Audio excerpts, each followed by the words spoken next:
Hey everyone, welcome back to the channel.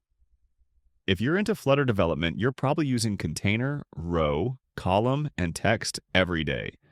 But today, I'm going to show you 5 super useful Flutter widgets that most developers overlook. And trust me, once you use them, you'll wonder how you ever lived without them. Let's dive right in. First up, we have LayoutBuilder. This widget lets you make responsive UIs by giving you the constraints of the parent widget. So instead of hard-coding widths and heights, you can dynamically size widgets based on the available space. Use case can be responsive designs and apps that run on both mobile and tablets. Seriously, if you're still using Media Query everywhere, try LayoutBuilder. It's cleaner and more flexible. Next is AnimatedSwitcher, one of the easiest ways to add smooth transitions between widgets. It automatically animates old widgets out and new widgets in when you change the child. Use case can be changing numbers, tabs, or states with Flare.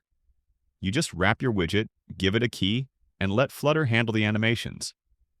If you're building scrollable pages with lists or tabs, try SliverAppBar. It lets you create collapsing headers, parallax effects, and even floating toolbars. Perfect for creating professional-looking UIs without a lot of code. If you need to add zooming, panning, or dragging to any widget, use InteractiveViewer. Use cases can be image zoom, charts, graphs, maps. No third-party packages needed. Just drop it in and boom, instant interactivity. Lastly, ClipPath lets you create custom shapes and clip any widget into those shapes. Want a diagonal layout or custom bottom bar? Easy. Define my clipper using custom clipper at path to control the shape. It's one of those powerful but underused tools that can take your UI to the next level. So that's it. 5 super useful Flutter widgets you probably weren't using, but should. Which one are you going to try first? Or do you have your own hidden gem?